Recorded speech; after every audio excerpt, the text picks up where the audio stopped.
Few options on the table for Luis Arraez. Should the Marlins look to trade him? Should they look to extend him? Or will he eventually just become a free agent? We're 2 years out. They have 2 years to make some of these decisions, but will they make them sooner? And what decision will they make? This is Locked On Marlins. You are Locked On Marlins, your daily podcast on the Miami Marlins. Part of the Locked On Podcast Network, your team every day.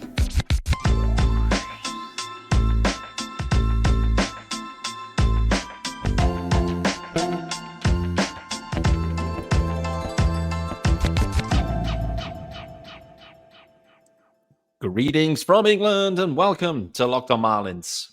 This is your daily Marlins podcast. I am your host, Peter Pratt. Hit me up, of course, on X at Miami Marlins _UK. If you are listening to the pod, of course, hit subscribe and welcome. Welcome to Tuesday's episode. It's Tuesday, the 19th of December. Yes, sir. Locked On Marlins is still carrying on, even on Christmas week. What commitment? What commitment? There is a YouTube channel as well, guys. Make sure you hit subscribe there. Also, this episode is sponsored by our good friends over at FanDuel. You can make every moment more. Right now, new customers get $150 in bonus bets with any winning $5 moneyline bet. That's $150 if your team wins. Visit FanDuel.com/lockedon to get started. And I'm delighted to welcome back in the house the UK GOAT, Sean Barrett. Sean, happy Tuesday. How are we doing? Yeah, not too bad, Pete. Whether it's Christmas week or not, speaking baseball with you is always a good thing. So, let's get going. What about this topic then, mate? Because for those watching, they will see the graphics, and for those that listen to the intro, maybe they know what this episode is going to be about. We're talking about the stud, Luis Arraez. I'm going to talk about Luis Arraez. How are you feeling about this one, mate? Because we're going to be exploring what direction the Marlins are going to go with Luis Arraez at this point. They have a few options available to them. How are you feeling about this episode in general before we get going? Yeah, I mean, it's one of those questions that, since he signed has been on the tip of our tongues, isn't it? Like, there's been this clock ticking of service time, and, it is a case of, there's 2 guaranteed years that the Marlins have control of Luis Arraez's contract. And, the value of that trade, we keep talking about how it's always been an equal trade, Pablo for Arraez, and both teams got away with a decent trade. 2 years' time, if depending on what happens, we might look at this trade a little bit differently. Yeah, I guess so. I think it's, we'll always talk about Pablo Lopez now. Whenever we talk about Luis Arraez, like they're forever entwined, win-win trades. The thing that you've mentioned, it's always been on the tip of our tongues, is the Marlins make the move. They get it right, firstly.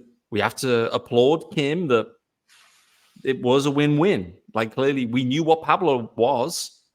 We didn't know much about Luis Arraez, potentially, but he absolutely was as advertised, even better than advertised, in my opinion, to be honest with you. But, and the Marlins equally had an extra year of control with Luis Arraez. But, and the big but I wanted to call out is the Twins, pretty much immediately anyway, extended Pablo Lopez. And so that's the point you're talking about is, like, you make this deal. The Twins made the deal with the expectation of extending Pablo Lopez. A bit like the Dodgers make the deal for Tyler Glasnow to extend him. You're acquiring the talent and you're happy to extend. Pablo Lopez signed a 4-year, $73.5 million contract with the Twins. So he's going to be paid $8 million next year, but that bumps up next 3 years up to $21.5 million base salary for Pablito in Minnesota. So, that's the question here for the Fish. They've identified the talent. Are they going to pay anyone? Are they going to extend anyone? Sean, let's think back to Kim Ang joining the organization, which seems like many moons ago now. And at that point, we were just hoping that they'd extend anyone. The Marlins would extend anyone. Brian Anderson was the guy that on everyone's lips at that point. Luckily, the Marlins did not extend Brian Anderson. They did extend Sandy Alcantara, however. Interested to see how Sandy and the Marlins plays out, actually. That's a topic for another day. But Luis Arraez, in my opinion, now becomes the priority decision. Hence why we're having this discussion. And let's start with the extension, because I think that's the right place to start. Because the Twins got Pablo. The Twins have extended Pablo. The Marlins have got Arraez. And it feels like right now, particularly with 2 arbitration years that are more expensive than most because of his all-star and batting titles, it feels like this is the perfect juncture to execute an extension. The challenge maybe the Marlins face is they've got some kind of budget restraints and et cetera, but Sean, with that preamble, with that, teaser, let's say, around an extension for Luis Arraez, firstly, if you were in control at this point, would you be looking to extend Luis Arraez? And is he worth it? If we think about, let's say it's an average annual value of 20 million, just for round numbers. Just say 20 million round numbers for Luis Arraez, whatever the years may be. Is he worth that? For what is effectively, and I don't mean this to sound crude or unfair, but effectively a one-tool guy. There is no speed. There is no power. There's limited defense. Like, he is a true contact hitter and the best in the business at that. One-tool guy, 20 million for a club like the Marlins. Does that sound achievable to you? Calling Arraez a one-tool player, you're starting to sound like Braves fans. I know. If you want to look at the hard and fast numbers, like we've seen, he is basically what he is. Like we know that there isn't going to be much growth. I don't think the power is going to blossom. I certainly know the speed isn't. We know that the contact's there. All the underlying numbers say that contact rate is that's a skill he has. There's no doubting that that's going to continue. There might be a bit of Babbitt luck here and there that will change that number, but I don't see it ever going sub 300 for the foreseeable future.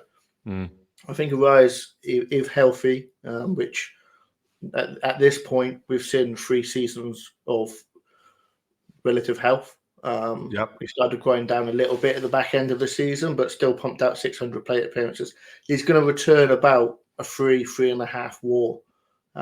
If you want to talk about free agency years, normally you look at about 8 million per WAR being paid to free agents.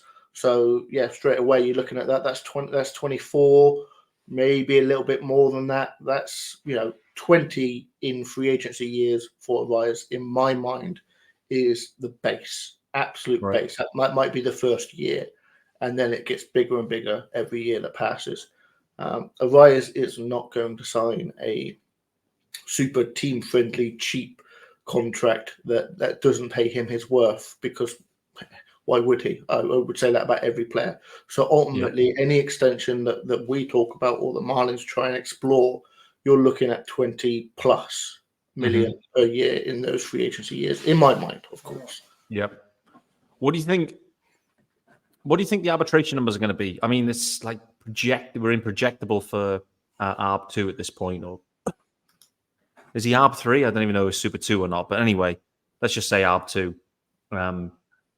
Projected around 12, somewhere in that range. What's the final year of ARB going to look like? If it's 12, is it going to be like 16? Is that the range we're going to be talking about? Like, is it 12 and 16, 12 and 15? Are those the kind of numbers that he's likely to expect through the arbitration process at this point? Yeah, that's where my mind is. So it's ARB 2 this year. Obviously, we've got to go through arbitration. Hopefully, we don't go through arbitration. Either an extension is done or a 1-year contract is finalized, because like, for me, you don't nickel and dime a guy like Arraez. Quite literally, your best offensive player. So get a deal done. Yeah, at the moment, the arbitration is about 10-8. So yeah, once you've actually paid a little bit more than that to actually get the deal done, you're probably looking at 11-12. And then on the understanding that 2024 is what we expect, and there's no reason not to expect that. Then ARB in 2025 is it's going to be 16-ish, isn't it? Yeah. And I think that's a logical step then to that 20 million for the next year of free agency. Like, I don't see a scenario, and you hardly ever see this unless there's a real struggle from that player, where the first year of free agency money is less or around that final ARB year. So I think that gives you a real good guideline to sort of talk about what we should expect to see as far as financial value for an extension if one occurs. Makes sense. Let's just assume 12 million, 16 million, round numbers, and then 20 is the step up. Free agency year 120. How many free agency years is he going to be seeking at that point? So he's going to be 27, turning 27 in the 2024 season. So it'll be his 29. So yeah, you're looking at probably 3, maybe 4 years of free agency years that he's going to be expected. Like if Arraez hit free agency, whether that's he expires the contract with the Marlins and then they get a draft pick compensation, or whether he's traded and then becomes a free agent, Arraez is going to get 25 probably over 4 years, maybe 5 years. That's how I see it. Like you let a player like Arraez hit free agency, especially with the way that the money is exploding now. Yeah. Like a Mets or a Yankees or Dodgers, Braves even, because we know that they've got money to spend because they're not paying anybody else. 25 for him would be base level, and that's why I think maybe Arraez likes Miami. Maybe he wants extension to have that security, because those lower leg injuries, they can put some doubt in his mind maybe, and having that security of a long-term contract locked up, done before this season, might have a value. So the Marlins might get away with a little bit less than that. But if he makes it to free agency after 2 more stellar batting title years, then that number is just going to go through the roof. Yeah, which is what you're going to expect, right? Like there's nothing in Luis Arraez's profile that suggests he's going to regress at all from like batting title contender. Clearly he may not win, 3-4 batting titles in a row, but he's going to be in the hunt. Like we know he's going to be in the hunt for a batting title. And like you said as well, like the health, like it's been there the last 3 seasons, predominantly, like you mentioned at the back end of last year, like the 162 nicks and bruises started to kind of show up. You could see he was dealing with stuff, but he's going to be there or thereabouts. From that perspective.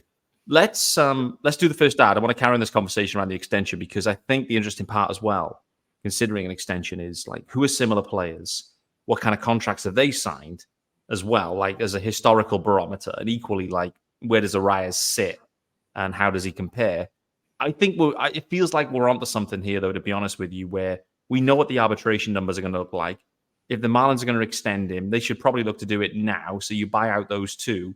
It's how many beyond that you go and at what base value of those years. And the base value will start with a 2. It will be a 20-something million per year deal. So before we do that, let's talk about our good friends over at FanDuel. And guys, you can get yourselves into FanDuel and into the NFL ASAP with this offer. And I don't know why you haven't taken advantage. You must have taken advantage. Everyone listening to this episode has heard this ad multiple times.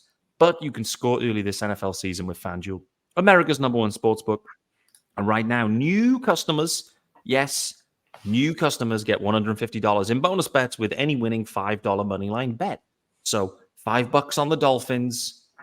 Likely that's going to be a winning moneyline bet. $150 back in bonus bets if your team wins. If you've been thinking about joining FanDuel, there's no better time to get in on the action. The app, well, it's super easy to use, and it has all of the betting options you need, including spreads, player props, over-unders, and more. So visit FanDuel.com/lockedon. Kick off the NFL season. FanDuel, official partner of the NFL. All right, guys, back here with me, Peter Pratt, and the UK GOAT, Sean Barrett, on Tuesday, the 19th of December. We are talking Luis Arraez. We are talking trade, extend, or release, or expire. Maybe that's a better way of phrasing it. The basis of this is I don't know if it's the right audience or the right medium to share what the historical game is that we talk about. Nevertheless, let's carry on with this conversation. We're talking about Luis Arraez and extensions. Sean, over the weekend, this is where this episode came from. I was thinking about this just more generally, like what does an extension actually look like for Luis Arraez? And one of the contracts that was called out was DJ LeMahieu's contract with the Yankees, which I think is like a fair comp in many ways, albeit like there's a clear age difference as well. So, but DJ LeMahieu, he ended up signing a 6-year, $90 million contract with the Yankees. So for me, that's, I think, an interesting barometer. Someone else also called out Jeff McNeil, by the way. McNeil, a 4-year, $50 million contract with the Mets. And so, like, LeMahieu, Jeff McNeil, Luis Arraez, like, they do have a similar profile in many ways. And I definitely think the LeMahieu one is definitely more closer to Luis Arraez. I feel like Jeff McNeil less so. He definitely had one season where he kind of looked like Luis Arraez, and then other years where he definitely hasn't. So, if we look at this, though, Sean, I think the key difference here with LeMahieu is he signed his deal when he was 32. And I think that's the main difference here, that he's quite a bit older. And so Arraez is going to be, if you buy out those 2 ARB years, he's going to be probably taking a contract to get him to 32. And then he's going to maybe look to do another one. And in some ways, this is Luis Arraez's peak. And so whilst LeMahieu ends up with like a 15 million average annual value, I think Arraez is shooting higher than that, isn't he?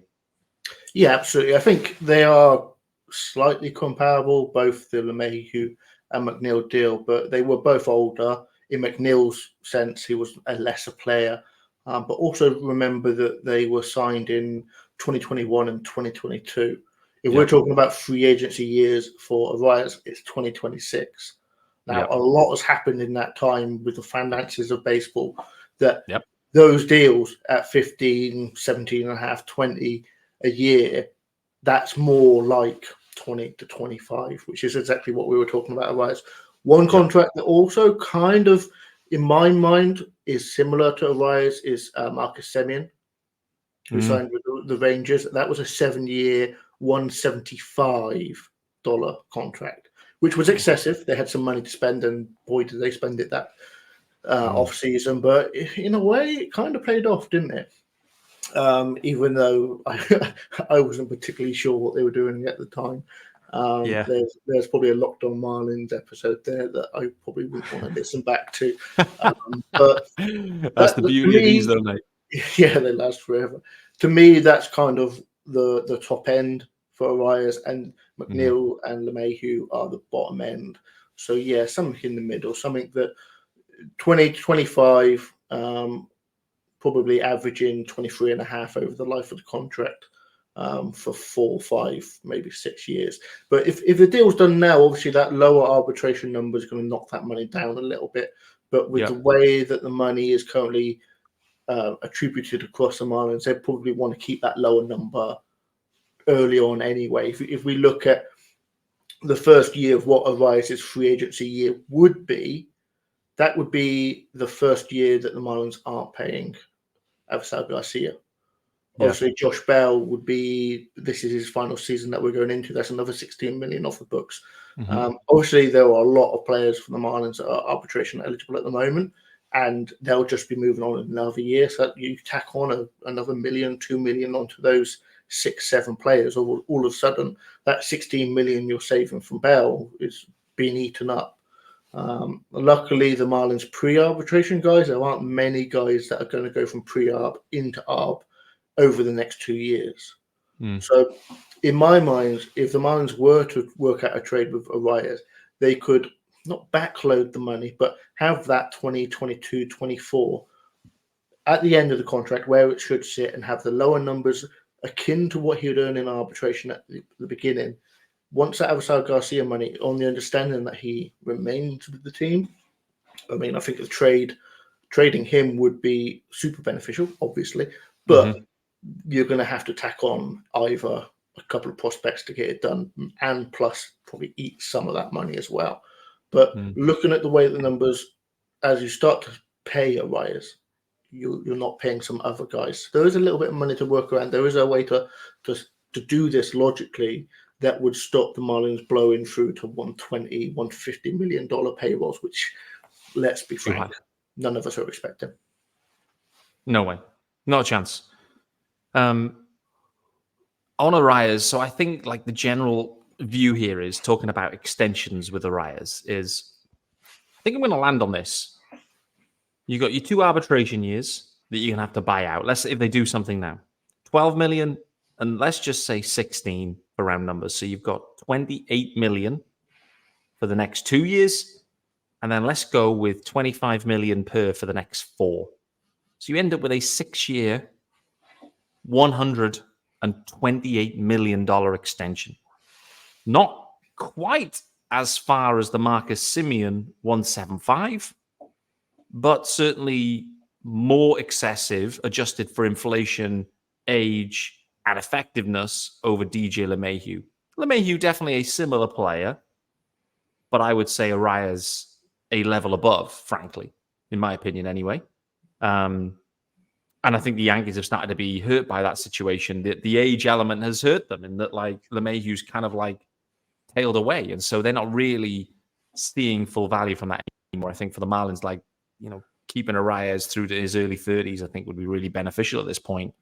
And if you think back to what Pablo Lopez signed, his annual value was like 21.5.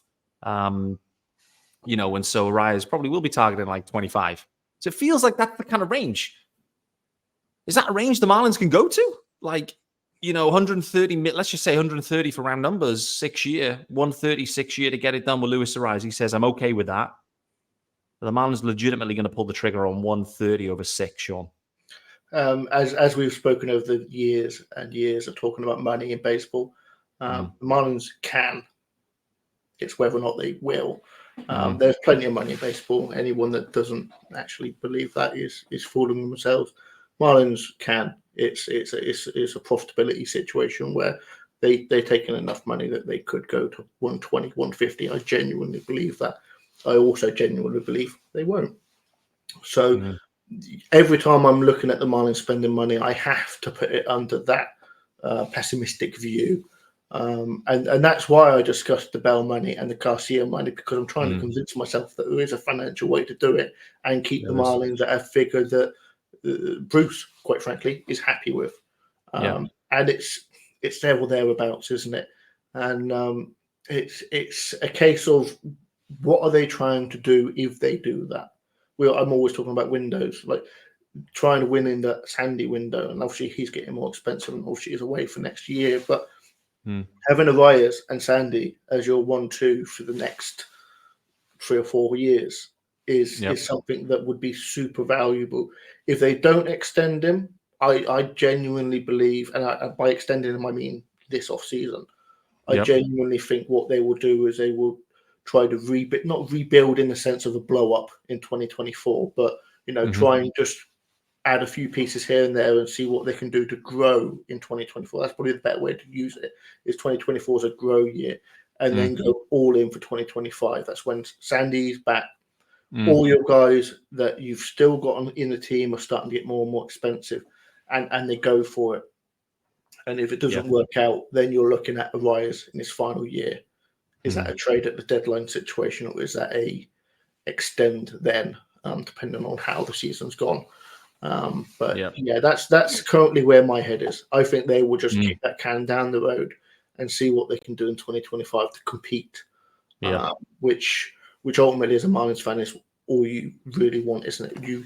You go through these 4-5 year rebuilds for 1 or 2 opportunities to compete for a playoff spot, and I think that's probably what they're looking at 2025 right now. Let me ask you a final one for this episode, because we've gone long. We haven't even spoken about trade or release. So, we've done a 25-minute conversation around extensions, but it's probably because I rambled on a little bit too much. Nevertheless, let me ask you this one. How important is Luis Arraez at this point to the Marlins and what they're trying to do? He is their number one hitting guy in the lineup, isn't he? He is a for sure thing. Every time he's in that lineup, for sure you're probably going to get a hit or 2, and that kind of, for a fan, that's fantastic, because sometimes you watch a game and you're only going to get 4 or 5 hits, and having Arraez in the lineup, you're going to get a few more as well. But for me, it's bringing that competitive edge. the young guys in the team can't help but look at what Arraez does and be like, how does he do this? What can I take from this guy? Having him almost being like a hitting coach. Not in the fact that he's going to be giving them help or giving them tips, but just by watching. When you're watching a guy at his absolute peak, you can't help but look at it and go, this is what he does, and I'm not doing that. Maybe I should be doing that too. He is that guy that people look up to. And I think the Marlins have benefited for the last 5 years of the guys in the bullpens and in the pitching, looking at Sandy and taking his work ethic. I think that's what Arraez is. Arraez is the Sandy Alcantara for the hitters. Great shout. Great shout. One final one of a final one, because you kind of take, well, my mind's going about this now. Considering the Marlins roster right now, and not just the 26-man, the active roster, but the 40-man, the way it's constructed right now, considering Josh Bell, expiring contract, defensive position for Luis Arraez kind of moving forwards. And, you know, for me, the eye test at second base was fine. It felt fine, to be honest with you. I was not concerned with him at second base, but I do wonder if actually at some point in 24, considering how things go with Josh Bell, or even if they just split time anyway, depending on what they do with the roster construction, but does Luis Arraez maybe become more of a full-time first baseman potentially for the Marlins after or during 24 and beyond? I don't think so, personally. I think you're right in the sense that he passed the eye test at second. Some of the advanced numbers and the values, they don't quite add up. But no, I mean, we watched an awful lot of him playing last year, obviously. And when you said earlier that he was better than advertised, I think that's what we're talking about, isn't it? It's that sense of we knew that he was going to hit 300, 320, ended up hitting 350. Yeah. But we weren't expecting the defense. All the guys from all the fans and all the noise that we heard from Minnesota was he's hurt, he's an injury risk. Yep. And dodgy knees, no defense. And he can't play second base. He definitely proved he can play second base. Agreed. Just visually watching it. For me, the batting profile at first base just doesn't work. No. I know that's kind of old school baseball, which is kind of not my thing, but I would like to say, like, the power that you get from a first baseman often comes at a cost defensively, because they're going to be a bigger guy. If they're an older guy that can still hit for power but can't defend a position, you put them at first base. If you try and put Arraez at first base to keep him better value than he would be at second base, you're then trying to get power from other areas, and you're certainly not going to get power from a second baseman, in my eyes. There are obviously some about there, but the Marlins are going to have to draft and develop a guy like that, because they certainly aren't going to get a guy in free agency, and not many people are going to trade them either. So to me, you keep Arraez at second base, and you take the power from first base, knowing that the defensive value that you're going to get from them is kind of assuaged by the fact that first base is not easy, but compared to second base is super easy. Yep, agreed. All right, well, that's going to finish us up for today's episode of Locked On Marlins. I appreciate the UK GOAT Sean Barrett joining me, but I've got a teaser for you guys. I've got a spoiler. Sean Barrett is back on Wednesday's episode, mainly because we haven't finished this one. We've talked about extensions, but we also need to talk about trade. We also need to talk about the situation where the Marlins realize no value from Luis Arraez, and he ends up just walking as a free agent. So we're going to cover that on Wednesday's episode. Be sure to join us then. We're carrying this conversation. Luis Arraez, I think in Sean's assessment here, in summary, I think is perfect. He is the number one guy, the offensive guy. The Marlins, you know, we know what the price tag's going to look like. The question is, are they going to go there? If they don't, they've got other decisions to make. Look forward to carrying this on tomorrow, and we'll see you then.